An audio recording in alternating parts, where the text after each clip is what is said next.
बता रहा हूं, हम लोगों की आवाज ना कारखाने में तूती की आवाज है, लेकिन आप सच कह रहा हूं कि आज के 200-300 साल बाद डीपी अग्रवाल साहब का ये शब्द रिपीट करता हुआ, जब भी मीडिया का इतिहास लिखा जाएगा, ये जो पिछले 30 से 40 वर्षों का जो इतिहास रहा है मीडिया का, वो मीडिया कुछ 1-2 एग्जांपल्स को छोड़ दिया जाए, तो मीडिया का इतिहास बहुत ही अंधकार में लिखा जाएगा। अगर अच्छे हिस्टोरियंस आते हैं तो, अगर विचारधारा वाले आते हैं, गोदी मीडिया, बिना गोदी मीडिया, इस प्रकार की जो चर्चा होती है, तो वो तो आपको अच्छे से पता है। एक समर्थक है, एक विरोधी है, बीच का कुछ है ही नहीं। आप सबको भी अच्छे से पता होगा। अगर कोई किसी को गोदी मीडिया कह रहा है, तो जो गोदी मीडिया कह के अपने आप को बहुत अच्छा मीडिया बता रहा है, वो भी भयंकर बायस्ड है।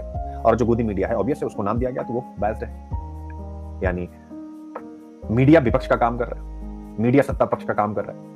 तो ये मीडिया थोड़े हुआ। मीडिया ये हुआ देश के डिस्कोर्स को बदल देना। मीडिया महाशक्ति है बच्चा, ये सब शब्द आप लिखिएगा। मीडिया में इतनी ताकत है, वह पूरा डिस्कोर्स बदल दे। अगर सभी चैनल्स पर चर्चा स्टार्ट हो जाए इन सब विषयों पर, देश के क्या चैलेंजेस हैं, तो फिर क्या होगा? पार्टियां प्रवक्ताओं को भेजेंगे, लेकिन तब कौन से प्रवक्ता उनकी पार्टी में चुने जाएंगे? जो बहुत इक्विप्ड होंगे नॉलेज के मामले में, स्किल के मामले में। तो फिर ये जो हिंसक बातें करते हैं, जोर जोर से बातें करते हैं, झगड़ा करते हैं चैनल्स पर, वो लोग नहीं आएंगे। और फिर ऐसे ही एक नैरेटिव सेट होगा और यूथ राजनीति की तरफ कनेक्ट होगा।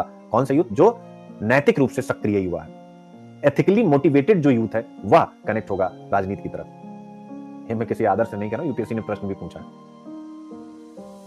क्या प्रश्न पूछा है? कि प्रायः नैतिक रूप से सक्रिय युवा राजनीति में नहीं आना चाहते। यानी जो साधन और साध्य की पवित्रता में विश्वास रखते हैं कि हमको इलेक्शन जीतना है, तो हम धन और बल का इस्तेमाल नहीं करेंगे। ऐसे युवा राजनीति में नहीं आते, क्योंकि उनको पता कि करना ही पड़ेगा। ऐसे युवाओं को यूपीएससी ने ये नहीं पूछा, यूपीएससी ने फिर आगे लाइन लगाई, ऐसे युवाओं को राजनीति में लाने के लिए आप क्या सुझाव देंगे? यानी कि यूपीएससी चाहता है कि अच्छे लोग राजनीति में आए, लेकिन आपका सुझाव क्या होगा? तो सुझाव ये जो मैंने बताया, क्या ये सुझाव मीडिया डिस्कोर्स को बदल दे? मैं सच कह रहा हूं, ये मीडिया है। मैं भले कह रहा हूं कि अंधकार में इतिहास लिखा जाएगा, ये मेरा अपना व्यक्तिगत विचार है। हो सकता है कि उनके अकॉर्डिंग में 100% गलत, उसको मैं एक्सेप्ट करता हूं, उनके अकॉर्डिंग, लेकिन अपने अकॉर्डिंग में 100% सही हो।